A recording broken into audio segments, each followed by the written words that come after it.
안녕하십니까. 현대사 포럼 대표 이성기입니다. 오늘은 1950년 9월 16일 국군과 미군의 인천 탈환에 대해서 말씀드리겠습니다. 이렇게 말씀드리기 전에 많은 시청을 부탁드립니다. 그리고 이렇게 구독 신청도 많이 이렇게 눌러주시면 고맙겠습니다. 오늘은 9월 16일 국군과 미군이 인천 탈환에 대해서 설명드리겠습니다. 9월 15일 오후에 이렇게 76,000명 국군과 미군이 이제 인천 상륙을 하고 인천 시내를 이제 탈환하려고 가는데, 인천 시내 탈환은 국군이 하고 김포는 미군이 탈환하도록 작전을 세웠습니다. 국군은 백선엽 동생 백인엽의 17년대하고 해병 4,000명하고 그래서 합 한 7,000명 정도가 이제 국군이 같이 참여를 했어요. 그래서는 인천 상륙을 해서 인천을 탈환하려고 이렇게 국군 해병하고 17년대가 지금 가고 있습니다.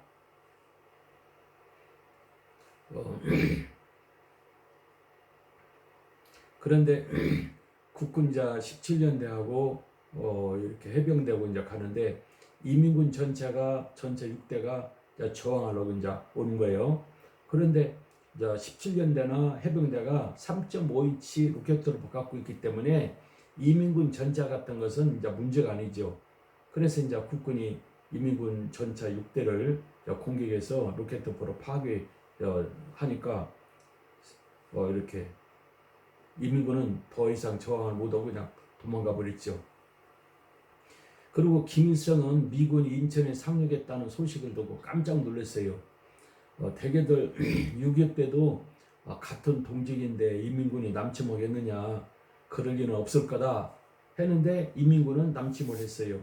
언제든지 전쟁은 만분의 1, 만의 하나를 대비해야 승리하게 됩니다. 김일성은 미군이 무슨 힘으로 인천 상륙 작전을 해. 영동에서 진주에서도 어림당하고 영산에서도 어림당하고 그리고 이렇게 다부동에서 어림당하고 영천에서 어림당하는데 그거 막기도 힘드는데 무슨 병력 가지고 인천 상륙 작전을 해. 그래서 미군을 과소평가했어요. 미군이 얼마나 대단한 나라냐면은 2차 대전 때 프랑스 이렇게 프랑스로 상륙하고 한 300만이, 그리고 태평양에서는 메가드가 수백만을 데리고 일본하고 싸우고, 양쪽 두 군데서 싸워서 승리한 나라가 지금 미국이에요. 그리고 미국 군수 공장을 어떤 분이 이제 시찰한 사람 이야기를 듣는데, 찝차가 하루 종일 군수 공장을 시찰했는데 끝이 안 나오더래요. 그래서 미국 국력이 어떻다는 것을 아주 기절할 정도로 놀려버렸다고요. 그런데 인천 상륙작전은 무슨 힘으로 상륙작전을 해? 그러고는 그냥 소홀히 한 것이죠.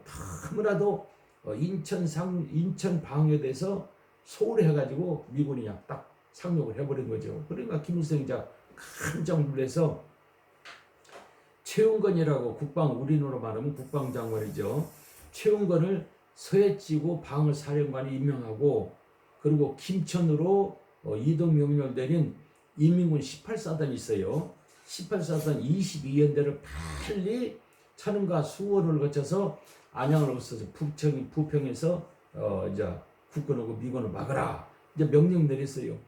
그랬는데 18사단이 외건으로 내려가서 다시 올라올 때 낮에는 미폭격기 때문에 못 올라오죠. 그러니까 밤에만 살금 천천히 올라오니까 속도를 내지를 못하죠.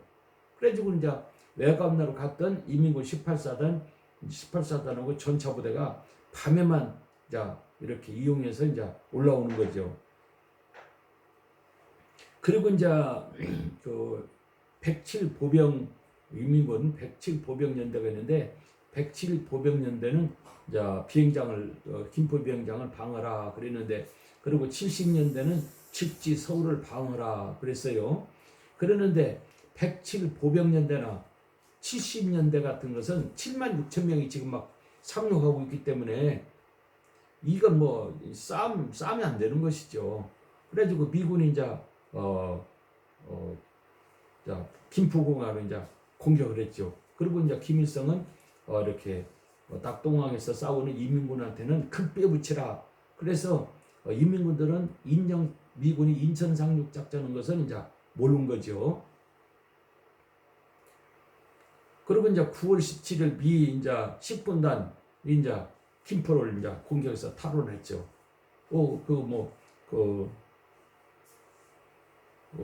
해병 3년대가 전차 앞세워서 김포 비행장을 공격하는데 인민군 107연대자 한치한 대자는 싸우지도 않고 그냥 도망가 버렸어요. 그러니까 여기도 대자는 인민군이지만은 그 밑에 있는 병사들은 저마다 남한에서 뽑은 의용군 그 사람들로 이제 채웠기 때문에 싸울 전투력도 없지만은 싸울 의지도 없고 해병대가 막 수만 아니지만 그렇게 많은 병력이 가니까 즐겁을 해갖고 그냥 싸움도 않고 도망가 버렸어요. 그래갖고는 김포 비행장을 쉽게 탈환을 했죠. 그리고 이제 김포 밖에는 107연대가 방어를 하고 그 안에는 877 항공대장 소자 소공진이가 방어를 했는데 그냥 사살해 버렸죠. 그리고 부대원 400명 거의 다 죽고 5명 정도만 살을 정도로 돼서 김포 비행장을 미 해병 5연대가 그냥 싹 점령을 해버렸죠. 그리고 이제 9월 18일 날 12시 이제 한강 공격위에서 이제 준비하고 있는데 이제 김포 비행장을 이제 탈환하니까 헬리콥터, 수송기, 전투기가 그냥 수없이 이제 김포 비행장이 이제 이렇게 착륙을 했죠. 그리고는 이제 10군단장 알문도 소장이 7만 6천 명을 이제 인수를 했죠. 지휘를 했죠. 그런데 서울을 이제 공격하려면은 행주산성을 거쳐야 서울을 공격할 수 있어요. 근데 이 행주산성은 임재련 때도 권율 장군이 이렇게 일본군 3만 명을 한 5천 명 조선군 가지고 그리고 이제 방어를 해서 임진왜란 때 3대 대첩으로 들어가는 것이 권율의 행주 대첩이에요. 이 행주 대첩에서 권율이 이김으로 인해서 이렇게 일본군이 굉장히 위험하게 되어버렸죠. 그만큼 행주산성은 예나 지금이나 이렇게 전투 지역이에요. 그래서 이제 알문도 소장은 행주산성은 넘어야지 거기를 넘자면 안 된다. 그래서 행주산성은 공격을 하고 명령을 내렸어요. 해병대 보고. 그래서 9월 18일 밤 이제 해병대가 이제 20일 날 상륙하기 위해서 밤새도록 포로 이제 공격을 했죠. 그리고 20일 아침 6시 해병대 그냥 쫙 상륙을 했는데 한 200여 명은 사사로 그냥 쉽게 행주산성을 점령을 해버렸죠. 9월 20일 미 10군단이 이제 영등포를 이제 공고를 했는데 거기에는 이제 영등포는 미군하고 국군하고 이제 같이 이렇게 공격을 했어요. 미 해병 1연대와 국군 해병 1대대는 수사에서 영등포를 향해 이제 공격에 들어갔죠. 그리고 인민군 18사단이 이제 외관으로 갔다가 22연대가 선발대가 돼가지고 먼저 올라왔어요. 북상을 해서 이제 구르동에서 영등포로 가는 국군하고 미군은 이제 저항하고 있었어요. 그러니까 15일 날, 16일 날, 17일 날, 18일 날 그러니까 15, 16, 17, 18 4일 만에 외관에서 지금 이제 영등포 근방까지 18사단 22연대가 올라온 거예요. 만약에 이제 18사단을 외관으로 안 보냈으면 그냥 바로 인천으로 가서 이렇게 바다 쫙 멀리 있는 이제 260척 7만 6천 명이 있는데 거기다 그냥 전차포로 쏘아버렸으면은 미군이 절대 올라오지를 못해요. 그러면 이제 메가드는 바보가 되고 김일성은 그냥 세계적인 스타가 되고 그리고 그냥 어마어마할 건데 그냥 18사단을 외관으로 보내가지고 22연대를 먼저 선발대로 올리라. 그러니까 15일날, 16일날, 17일날, 18일날 4일 만에 다시 지금 수원근방에 이제 22연대가 올라온 거죠. 그러니까 김일성을 바보라고 그러죠. 김일성이가 전쟁에서 참패한 이유가 여러 가지 있는데 이것도 그 안에 들어가는 세 번째 참패 원인이에요. 그래서 외관에서 북상해서 구로 영등포에서 이제 조항하고 있는데, 인민군은 이제 도로에 지뢰를 매설하고 이제 미군 공격하는 것을 막고 있었어요. 그런데 미군은 이렇게 지뢰를 제거는 앞에 도저 이렇게 땅 파는 것 같은 거, 이렇게 얼음이 같은 것이 있어요. 그거를 그냥 쫄쫄쫄쫄 가면서 땅을 휘비고 가면은 지뢰가 다 나와버리죠.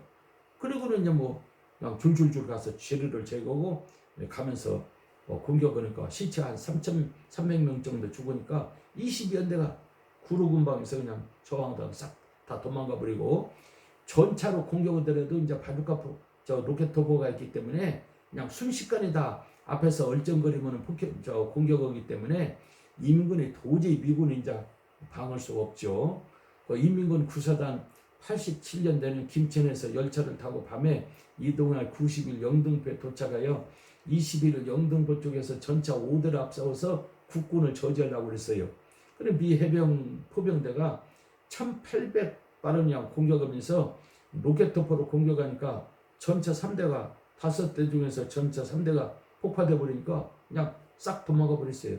그래서 9월 22일 날 국군하고 미군이 영등포를 딱 점령을 했어요. 이 영등포 점령이 어째서 중요한가? 평양에서 서울 거쳐서 그 다음에 이제 한강을 지나서 노량진에서 영등포에서 외관까지 이제 보급선이 군수물자가 나르는 거예요. 그러니까 한강 철교를 잘랐더라면은 이런 일이 안 벌어지죠. 이렇게까지 안 되고, 그리고 낙동강 이렇게 보급이 안 되기 때문에 전쟁이 인민군에 굉장히 지장이 있을 건데, 한강 철교, 한강 인도교를 끊고 철교 하나를 끊어서 국군한테는 엄청나게 피해를 줬는데 인민군한테는 피해를 안 줬어요. 그러면 철교 하나가 안 끊어졌으면은 3일 동안 인민군이 공격하지 않을 때 이렇게 국군 공병대가 철교를 끊었으면은 이런 일이 없는데, 안 끊고 그냥 다 도망가 버려 갖고 철교 하나가 안 끊어졌기 때문에 일이 보급이 내려갔어요. 그러니까 이제 영등포를 점령하니까 이제 평양에서 서울 거쳐서 영등포 거쳐서 낙동강까지 가는 보급이 차단되니까 김일성도 도저히 어떻게 할 방법이 없어요. 그래서 미군이 이제 연합군이 인천 상륙에 성공을 해서 했는데 18일 날, 15일 날, 16일 날, 17일 날, 18일 날, 19일 날, 20일 날, 21일 날, 22일 날 8일 동안을 인민군이 이렇게 낙동강 미군이 이제 상륙한 것을 모르고 계속 싸움을 한 거죠. 그런데 20일 날 보급이 딱 차단되니까 김일성이가 도저히 안 되니까 낙동강에서 인민군을 전부 다 철수하라, 후퇴하라 해가지고 22일부터 후퇴를 한 거예요. 근데 어떤 사람들은 그래요. 이렇게 국군이 이렇게 추창식이가 철로 둘을 다 잘라가지고, 그리고 미군 비행기가 잘라가지고 한강 철교가 2개가 다 잘라졌다, 그렇게 이야기를 해요. 그리고 유선교가 이렇게 철교 하나가 안 끊어졌다는 것은 그건 잘못된 것이다 그러는데, 철교가 안 끊어졌으면 어떻게 보급이 가요? 어림도 없죠. 그건 전사를 잘 모르는 사람, 역사를 제대로 연구하는 사람들이 하는 주장이죠. 철교 2개 중에서 하나는 잘라지고 하나는 안 잘라지고, 그리고 이제 미군 비행기가 그거를 폭격해서 자르려고 하니까 고사프 부대, 그렇게 비행기를 쏘는 이제 총이 있어요. 고사프 부대가 잘 배치돼 가지고 도저히 폭파할 수가 없어서 그냥 놔둔 거죠. 그래갖고 영등포를 딱 점령하니까 보급이 이제 안 될 것 같으니까 이제 철수 명령을 내는 것이 9월 22일이에요. 이거는 이제 낙동강이나 서울에서 완전히 이제 인민군은 이제 몰리게 되는 거죠. 9월 23일에 이제 해병대가 이제 노량진을 이제 쉽게 그냥 넘어버렸어요. 9월 23일 날. 그리고 1950년 9월 27일 미 10군단이 이제 서울을 탈환하기 위해서 계속 이제 공격하고 있죠. 9월 20일 아침 7시 미 해병대가 이렇게 수색을 거쳐서 홍제를 지나서 이렇게 연세대학교 뒷산 가면은 연희고지가 있는데 한 100m 정도 몇 개 안 되더라고. 가서 보니까 연구지가 있는데 저건 이제 저 평강에서 있던 인민군 25사단이 있어요. 후방사단이죠. 상당히 싸움도 잘하고 이렇게 훈련에 잘 돼 있는 사단인데 25사단은 전차가 없는 사단이에요. 그러니까 아무리 보병이나 포병이 싸움을 잘하더라도 전차가 없으면 힘드는 거죠. 하여튼 뭐 전쟁은 사람이 하지만은 사람이 무기를 잘 좋은 무기를 갖고 있어야 이렇게 전쟁에서 승리하죠. 만약에 이제 로켓포가 없다면은 국군이나 미군은 절대 인민군을 이길 수가 없죠. 낙동강 부산까지 그냥 점령돼 버리죠. 그런데 마침 이렇게 3.5인치 로켓포가 있어가지고 인민군 전차가 다 파괴되니까 인민군 공격력이 약해져서 부산은 점령을 못하죠. 왜 저 임진왜란 때도 이순신의 이제 천자포 그다음에 뭐 이렇게 무기가 일본보다 훨씬 앞서가지고 일본 해군이 꼼짝 못하고 참패하고 이순신 부대가 조선군이 이제 승리하고 그랬죠. 그래서 언제든지 첨단 무기를 계속 개발해야 돼요. 현재도 우리가 북한을 이기려면은 하천 무기에서 북한보다 앞서드는데 현재로 와서는 북한보다 우리가 무기가 앞선 것이 별로 없어요. 그래서 이제 걱정이 되는 것이죠. 그래서 국가의 최고 이렇게 예산을 세울 때는 첫째 국방이고 두 번째가 이제 이렇게 뭐 이렇게 그 기술 개발하는 거 과학 그리고 이제 세 번째가 이제 복지고 네 번째가 이제 교육이죠. 어쨌든 국방 예산을 많이 세워가지고 첨단 무기를 많이 개발해서 러시아나 중국이나 일본이 혹시라도 공격하면은 그걸 방어해야 되는데 우리는 러시아나 중국이나 일본보다 무기가 앞서지도 못하고 북한보다도 세상에 무기가 앞서지 못한 것은 이건 굉장히 위험한 사건이죠.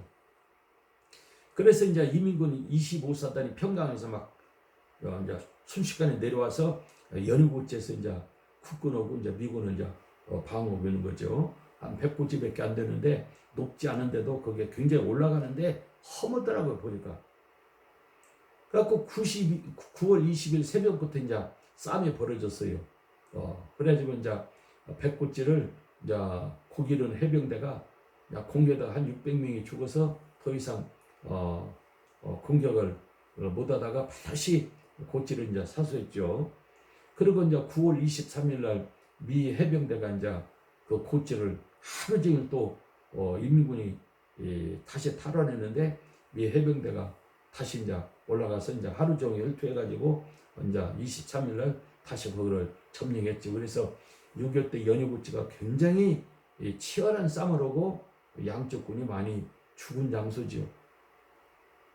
그래서 9월 24일 날 이제 오전 6시에 이제 그 엄청난 희생 가운데 이제 연희고지를 완전히 점령해서 25사단, 인민군의 25사단은 거의 다 이제 점멸돼 버렸죠. 그러니까 고지를 점령하는데 중대장 스미스 중대장이 전사하고 병사 90명 중에 26명만 살아서 정상을 점령하고 그리고 미 해병대 전사자는 74명이고 인민군은 1,500명이 죽었고 그래서 이제 25사단은 인민군 25사단은 연구지에서 완전히 붕괴돼서 이제 끝나버렸죠. 그래서 서울 방어에 인민군이 이제 거의 없어져서 이때부터 인민군은 이거 도망가야 되겠구나 이렇게 이제 준비를 하고 있었죠. 미 해병 7년대는 이제 독본동에서 이제 중앙청을 향해서 이제 공격하고 9월 20일 영등포에 연구지가 점령되자 이때부터 인민군이 이제 붕괴돼서 이제 도망가기 시작했어요. 9월 25일 밤부터 인민군은 한 5,000명 군인들이 이제 5,000명이 이제 정치하는 사람들, 경제 전문가들, 국방 전문가들 그리고 각군은 이제 부대가 어머 부대를 제어하고는 전부 다 이제 철수를 하는데 수일이를 거쳐서 미아리 고개를 거쳐서 넘어가는데 서울에서 잡은 사람들을 전부 다 미아리 고개를 해서 이제 의정부로 도망가고 마흥구리를 통해서 춘천으로 이제 도망가는데 주로 많이 후퇴하고 많이 끌고 가다가 죽인 것이 이제 수일이 그리고 이제 미아리, 수일이, 의정부 그리고 이제 철원으로 이렇게 도망갔어요. 그래서 미아리 고개가 얼마나 지금은 차로 넘어가니까 별로 높지 않는데 그때는 굉장히 이제 허문 고개였어요. 그래가지고 얼마나 많이 죽이고 넘어갔는지 시체가 말할 것도 없이 많았다고 그래요. 그래서 단장의 미아리 고개가 그래서 이제 작사가 돼갖고 노래를 불렀다 하는 사람도 있고, 정백이라는 사람이 거기서 이제 죽었거든요. 근데 정백 부하가 시체를 찾고 보니까 자기 이제 대장이 정백이 거기서 이제 죽은 것을 알고 그걸로 이제 가사를 해서 이렇게 썼다는 사람이 있고, 그 작곡가가 있어요. 작곡가가 자기 형편에 그때 어려움을 해서 썼다는 세 가지 설이 있는데, 하여튼 단장의 미아리 고개는 6.25 전쟁의 산물로 우리 가슴을 울리는 그런 단장의 미아리 고개죠. 그렇게 미아리를 넘으면서 후퇴면서 많은 인민군들이 죽고, 이민군이 국군을 또는 이제 북한으로 데리고 간 사람을 미아리 고개에서 많이 죽이고 넘어가 버렸죠. 그래서 27일 날 이제 해병 내가 이제 중앙청을 공격해서 들어가고, 그리고 이제 서대문 형무소 방향에서 정면에서 공격하고 서대문 쪽에서 서쪽에서 공격하고 이렇게 공격을 했죠. 그리고 한국 해병은 서울역에서 광화문으로 거쳐서 이제 이렇게 중앙청을 이제 공격을 했죠. 그리고 이제 미 7사단은 남산에서, 국군 17년대는 망우리에서, 미 32연대는 장춘동에서 그 서울을 그냥 싹 포위해서 지금 이제 들어가는 거죠. 그리고 뭐 인민군은 다 이제 철수기 때문에 굳이냐 싸울 것도 없이 그냥 점령을 해버렸죠. 9월 27일 한국 해병 2대대 6중대 1수대장 박정모 소위라는 분이 있어요. 그 박정모 소위가 이제 중앙청을 공격하기 위해서 자기 부하들을 데리고 그냥 밤새도록 공격을 해가지고 양병수 이등병과 최국광 수병과 소대원 데리고 중앙청 옥상에 올라가서 9월 28일 아침에 밤새도록 공격해서 6시 10분에 인공기를 내리고 참으로 태극기를 꽂고, 그리고 만세를 부르고 이렇게 격려를 해서 거기 이제 참석한 장병들이 울지 않은 사람이 없었다 그래요. 그래서 이제 28일 날 아침에 이제 완전히 서울을 탈환한 것이죠. 그리고 1950년 9월 29일 날 환도식이 있어요. 그러니까 경남에 있는 이승만 대통령 전 이제 강요들이 이제 이렇게 서울로 올라와서 이렇게 정부가 이제 옮겼다는 것을 선포하는 것이 환도식인데, 9월 28일 오전 10시 경남도지사 관저에서 임시국회가 열리고 서울이 수복되어 9월 28일 날 정부를 서울로 옮긴다 이렇게 발표를 했어요. 그래서 9월 29일 날 오전 10시 메가더 장군이 동경에서 김포 비행장에 도착하고, 부산에 있던 이승만 대통령이 바로 이어서 오시고, 그래서 이제 김포 비행장에서 도착해서 같이 이제 서울에 와가지고 12시에 중앙청에서 이제 환도식을 거행을 했죠. 메가더 장군이 나는 각하에 대하여 귀국 정부 소재지를 회복하고 이에 따라 각하가 헌법상 책임을 충분히 달성할 수 있게 된 것을 기쁘게 생각합니다 라고 연설을 하고, 그 다음에 이제 모든 이렇게 정부를 이렇게 이승만 대통령한테 인결했죠. 그리고 이제 주기도문으로 이렇게 환도식이 끝났어요. 그래서 이제 환도식까지는 영천을 탈환했기 때문에 인천 상륙작전이 성공했다. 그래서 이성과 8사단이 아주 세계적인 스타가 되어버렸고, 그리고 메가더 장군이 세계적인 영웅이 돼서 완전히 이제 서울을 탈환하게 된 것이죠. 그래서 이제 9월 29일 날 서울을 이제 완전히 탈환해서 이제 만세를 부려서 참 감격스러운 그런 날이죠. 오늘은 여기까지 하고 마치겠습니다. 대단히 감사합니다.